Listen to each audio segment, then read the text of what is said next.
हमेशा खुश रहिए बेटा। I am Dr. Anchit and we are going to continue our lesson on assessment. So, in the prior lesson, we had learned about general assessment, in which how to approach the patient was discussed, and what are the basic demographic data that we take from the patient were discussed along with the chief complaints. In today's assessment class, we will learn how to proceed with the assessment. So once we have known the chief complaints, now we can carry on further examination, which includes history taking. History is another important part of the assessment, which enables us to know everything about the current condition along with all the past conditions which had happened with the family conditions if there were any. So first of all, the first part of the history is the present history. In the present history, we asked specifically about the present problem, जिसके अंदर the tips we are the main pointers were कब से हो रहा है आपको, कितने time से हो रहा है, कब से शुरू हुआ था, किस चीज़ से ट्रिगर हुआ था, क्या क्या चीज़ ट्रिगर करती है और किस तरीके की आपको होती है. So for example, if the patient that we were talking about comes with a low back ache, so in the history taking will ask him कि आपको ये पेन कब से शुरू हुई है, कितने टाइम से आपको परसिस्ट कर रही है, क्या हुआ था जिससे आपको ये पेन शुरू हुई थी, वॉज देयर एनी इंसिडेंट, आप गिरे थे या आपने कोई वज़न उठाया था या कोई एक्सीडेंट हुआ था, और किस किस समय आपको पेन होती है, किस तरीके की पेन होती है, comes in the present history. And then we talk about past history. Past history में भी आज की क्या आपको ये सेम पेन पहले भी कभी लाइफ में हुई थी, इस तरीके की आपको pain. And then same condition से रिलेटेड हम पास्ट मेडिकल हिस्ट्री भी पूछते हैं, जिसके अंदर और भी कोई रिलेटेड चीज़ें अगर हों, कि आपको और कुछ हुआ था, कभी आपके पैर में कोई सर्जरी हुई थी या किसी और तरीके का आपको सर्जरी हुई थी या कुछ एक्सीडेंट हुआ था, anything related to it is necessary, because sometimes these things make connections and help us to deduce that what is causing the pain and what is troubling him actually. तो ये सब dots कभी कभी connect होके हमको बहुत ही अच्छे तरीके से किसी पर्टिकुलर वे में डायरेक्ट करते हैं, इसलिए हमको ये जानना ज़रूरी होता है. उसके बाद फैमिली हिस्ट्री लेना भी ज़रूरी होता है, जिसमें भी आज कि आपकी फैमिली में भी किसी कोई ऐसी चीज़ें हैं, क्योंकि कई बार कुछ कंडीशंस ऐसी होती हैं जो हेरिडिटरी होती हैं, जो मदर फादर से या फिर ग्रैंड मदर फादर से आपको आती हैं. उन चीज़ों के बारे में भी जानना ज़रूरी है. साथ में सोशल हिस्ट्री भी जानना ज़रूरी है, मतलब अल्कोहल कंज्यूम करता है, टबैको खाता है, कहाँ पे उठना बैठना है, किन जनों के साथ में रहता है, तो उनसे भी बहुत सारी चीज़ों के बारे में हमको पता चलता है. हिस्ट्री लेने के बाद में फिर हम ऑन ऑब्जर्वेशन करते हैं, मतलब हम ऑब्जर्व करते हैं. ऑब्जर्वेशन में क्या क्या आता है? Observation starts as soon as the patient enters into the clinic और as soon as we come in the contact with the patient. इसके अंदर हम क्या क्या नोट करते हैं? सबसे पहले हम, अगर द पेशेंट इज़ वॉकिंग, हम उसका गेट पैटर्न नोट करते हैं. If the patient is sitting, हम उसका पोस्चर नोट करते हैं. Attitude of the limb note करते हैं, किस तरीके से बैठता है, पैर या हाथ या ट्रंक किस तरीके से रहता है, स्टूपिंग पोस्चर है, शोल्डर श्रग्ड हैं, किस तरीके से बैठा हुआ है वो, हाथ कैसे रहते हैं उसके, ये हम attitude of the limb observe करते हैं. फिर जिस भी पार्ट में वो दिक्कत बता रहा है वहाँ पे भी check for discolouration, arrhythmia, swelling, pitting है या नॉन पिटिंग है, तो ये सब ऑब्जर्व करते हैं. So a therapist should always have observant eyes. देखते ही सारी चीज़ें उसको दिखनी शुरू हो जानी चाहिए कि अच्छा रेडनेस है तो इसका मतलब एरिथमिया है, एरिथमिया है मतलब कहीं यहाँ पे स्वेलिंग भी हो सकती है, जब मैं इसको एग्जामिनेशन करूँगा तो हो सकता है यहाँ का टेम्परेचर रेज हुआ हो. So all these kind of question should start striking your mind as soon as you look at the patient. अगर वो चलता हुआ आ रहा है तो अगर उसका सर्कमडेटरी गेट है तो आप समझ जाओगे अच्छा ये सर्कमडेटरी गेट है, 40-45 साल का है, तो उसका मतलब आई एम श्योर इसको स्ट्रोक अटैक हुआ होगा जिसकी वजह से सर्कमडेटरी गेट चल रहा है. सिजरिंग गेट से कोई बच्चा आ रहा है तो आप समझ जाने चाहिए कि अच्छा इसको ज़रूर ये सीपी का बच्चा है, स्पैस्टिक इसका गेट है, इसलिए ये सिजरिंग वे में चल रहा है. So all these things should start striking your mind as soon as you look at the patient.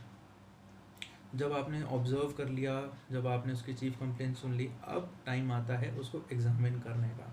अब तक आप सिर्फ उससे पूछ रहे थे और उसको ऑब्जर्व कर रहे थे. इनफैक्ट जब आप उसकी हिस्ट्री भी ले रहे थे, सारी चीज़ें नोट कर रहे थे, उससे पहले ही ये सारा ऑब्जर्वेशन स्टार्ट हो जाता है.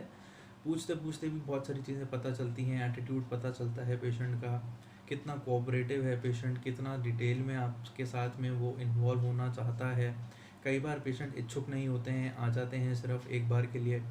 तो बात करने से पता चल जाता है कि आप जो उसका ट्रीटमेंट प्लान करेंगे तो आपके साथ कितना कोऑपरेशन पेशेंट का मिलेगा या नहीं मिलेगा आपको। फिर ऑन एग्जामिनेशन में क्या आता है, सबसे पहले आप बेसिक एग्जामिनेशन करते हैं, यानी जनरल वाइटल्स आप पेशेंट के लेते हैं, जिसके अंदर हार्ट रेट, ब्लड प्रेशर और ब्रेथ रेट आता है उसका। जनरल एग्जामिनेशन करना इसलिए ज़रूरी है ताकि कोई भी पेशेंट करते हुए कभी सीरियस कंडीशन हो सकती है। जो हार्ट पेशेंट्स होते हैं, जो सर्जरी के बाद में आते हैं पेशेंट, हार्ट सर्जरीज़ के बाद में, उनको मॉनिटर करना ज़रूरी होता है।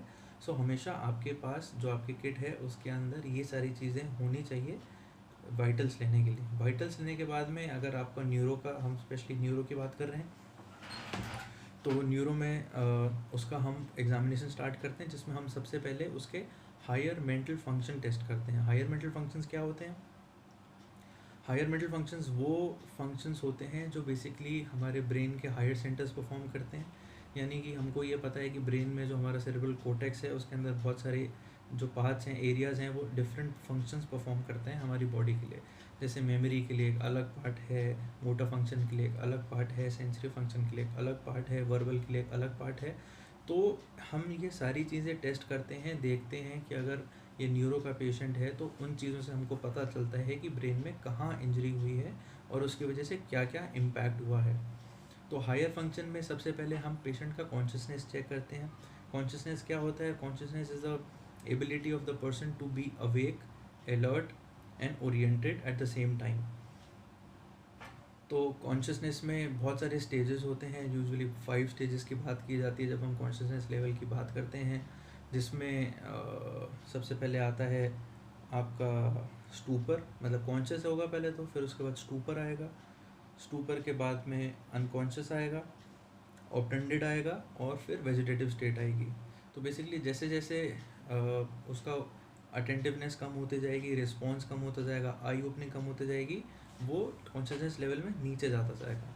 कॉन्शियसनेस कैसे चेक करते हैं हम? There is a very wide used scale called GCS, Glasgow coma scale. तो GCS स्केल हम यूज़ करते हैं, ये वर्ल्ड वाइड यूज़ होता है। This is a 15 point scale, जिसके अंदर हम 3 आस्पेक्ट्स पे चेक करते हैं, आई ओपनिंग, वर्बल और मोटर रिस्पॉन्स उसका। तो बेसिकली 4, 5 और 6 पॉइंट होते हैं रिस्पेक्टिवली, जिसमें हम उसकी आई ओपनिंग टेस्ट करते हैं, उसका वर्बल रिस्पॉन्स चेक करते हैं और उसका बॉडी के अंदर मोटर रिस्पॉन्स चेक करते हैं, जिसमें हम उसको रेट करते हैं। सो 13 to 15 स्कोर जिन पेशेंट्स का आता है वो ऑलमोस्ट मिनिमल इंजरी वाले होते हैं। 15 से 9 तक जो आता है वो थोड़े एवरेज पेशेंट होते हैं, और 9 के नीचे जितने भी स्कोर्स आते हैं वो सब पेशेंट का प्रोग्नोसिस पुअर होता है। इसका मतलब होता है कि उनको ज़्यादा इंजरी हुई है। हायर मेंटल चेक कर लिया, हायर मेंटल में कॉन्शियसनेस हमने चेक कर ली। उसके बाद कॉन्शियसनेस के अलावा बहुत सारी और चीज़ें आती हैं। कॉग्निशन आता है, कॉग्निशन के अंदर बहुत सारी चीज़ें होती हैं। Cognition ability is ability of a person to be aware of the place, orientation, orientation में ओरिएंटेड होता है प्लेस से, टाइम से और पर्सन से। मतलब उसको पता होता है कि वो कहाँ पर है, इस समय क्या हो रहा है, क्या समय हो रहा है, किस साल का किस महीने का वक्त चल रहा है ये, और वो कौन है और सामने वाला बंदा कौन है। मतलब रिकग्निशन एबिलिटी होती है, वो अवेयर होता है अपने सराउंडिंग्स के बारे में और अलर्ट होता है। उसके बाद में हम मेमोरी टेस्ट करते हैं उसकी। मेमोरी के अंदर शॉर्ट टर्म मेमोरी और लॉन्ग टर्म मेमोरी टेस्ट की जाती है उसकी। अटेंटिवनेस चेक करी जाती है, उसके अंदर अटेंशन टेस्ट होते हैं, जिसके अंदर उसका अटेंशन स्पैन चेक किया जाता है। टास्क दिए जाते हैं, जैसे हम लिस्ट ऑफ 5 नंबर्स उसको बोलते हैं रैंडम, और उसको रिपीट करने को बोला जाता है, या 5 वर्ड्स उसको बोलते हैं जिसको उसको रिपीट करने के लिए बोला जाता है, सीधे वे में और उल्टे वे में। देखा जाता है कि अटेंशन डेफिशिट है कि नहीं है, कितना ज़्यादा इन्वॉल्व होता है वो। उसके बाद मेमोरी टेस्ट करने के लिए उससे रिसेंट और लॉन्ग टर्म मेमोरी चेक करने के लिए पास्ट इवेंट्स के बारे में पूछा जा सकता है।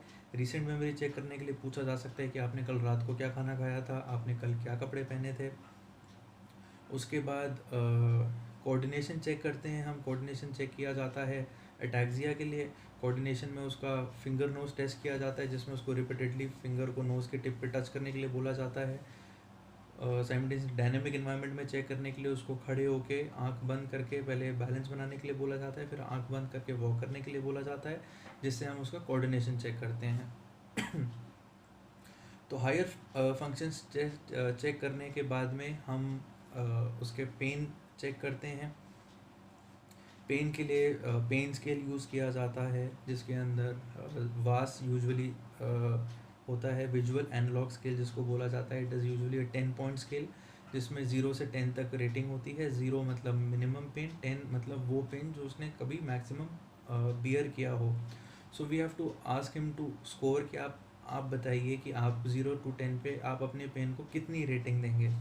ये विजुअल एनालॉग स्केल रिलायबल है क्योंकि हर टाइम पेशेंट अपने एक्सपीरियंस से बताता है, प्लस ट्रीटमेंट के दौरान रिकवरी जानने के लिए उसे पूछा जाता है कि कितनी रिकवरी है, तो उसके स्कोरिंग से पता चलता है कि कितना प्रोग्रेस हो रहा है, ट्रीटमेंट जो आप ट्रीटमेंट दे रहे हैं वो इफ़ेक्टिव है या नहीं।